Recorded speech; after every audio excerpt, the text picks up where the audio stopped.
Hello everyone, it's Ms. Redmond here. Welcome to lesson 5 of the Organisation of Body Systems topic. This one is all about the joints in the skeleton. It's called How Do Joints Work?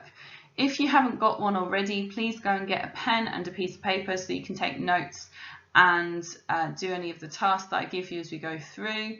You've got a learning journey down at the bottom here, so feel free to pause the video and write down those points. So joints are where two bones meet, and you've got two examples of those here. You've got a hip joint, so you've got a slice through the hip joint, and you've got a slice through the knee joint so you can see what's going on. So two things to note: ligaments join bone to bone. So on the left hand diagram you've got the ligaments in yellow. You can see they're joining. This would be the hip bone, part of the pelvis, and then this would be the top of the femur. So the ligaments are joining those two bones together. And in the knee joint, you've got the two ends of these two bones being joined together by ligaments, and this time they're in blue.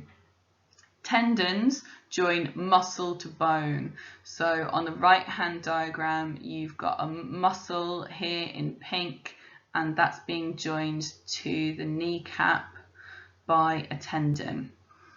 So other things to look at in these diagrams: on the left you've got the gap between the two bones is actually filled with a fluid, and that's called synovial fluid. That keeps those bones moving nice and smoothly. So that's blue in the left hand diagram, and on the right hand diagram it's pink. So that joint is also filled with synovial fluid. You don't need to know that word, you just need to know that the joint's filled with fluid. Very important, the ends of these bones are covered with cartilage, so they're the green bits in both diagrams. So cartilage is a smooth material and it's a little bit flexible, and it's there so that when your bones move, they don't rub against each other at the joints. So you probably heard of a condition called arthritis, and that happens when this cartilage breaks down and then you've got bone rubbing on bone. It can be extremely painful, and it's what we call degenerative, so it doesn't get better, it just gets worse. So in some cases you can have replacement joints, so some people have replacement hips. And in some circumstances, I think you can have cartilage replacement, but not all. So types of joints that you need to know about. The hinge joint allows forward and backward movement in one plane. So examples of that are the knee or the elbow joint. Ball and socket joints allow movement in all directions, for example the hip or the shoulder, and fixed joints do not allow any movement. An example of that is the skull. So you can test those three out if you want. Try moving your knee and your elbow, see if you can get them to move from side to side by just moving that joint. Move your hip and your shoulder around and check out that you can move in all directions, and then I challenge you to try and move your skull.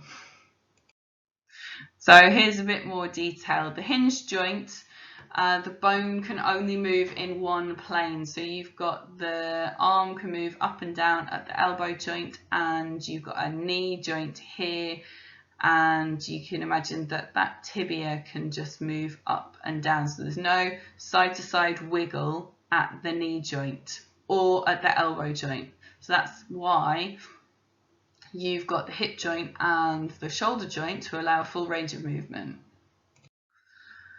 because those joints are ball and socket joints, which allow movement in all directions. So we've got a diagram on the left here. So a ball and socket is called has that name because of the shape. So here's an example of the femur. The end of that bone is like a ball shape, and then here's the hip bone, and that's got a sort of a socket shaped indentation, and that shape allows movement in all directions. And here we've got a slice through the shoulder joint. So we've got the top of the humerus is like a ball shape, and then the scapula provides that socket which provides the full range of movement. And on the right hand side, we've got another diagram of the hip joint. The skull is a fixed joint, however, and it doesn't allow any movement at all. So you've got different bones here, you've got different plates in your skull, and as an adult, those plates fuse together and they form a fixed joint. And that's important because that protects your brain from damage. However, when you're a baby inside your mother's uterus, those joints aren't fixed at all. Those plates can move around slightly, and that's really important for when a baby is being born, because their head actually changes shape so that the baby can make its way out of the birth canal.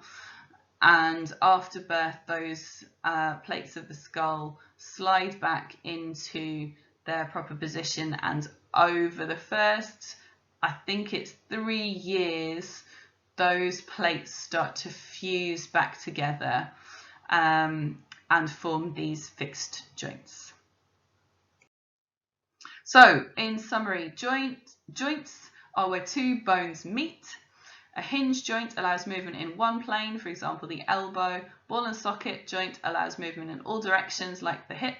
Fixed joints do not allow movement, for example the skull. Cartilage is the covering on the ends of the bones which allows them to move over each other smoothly and without wearing.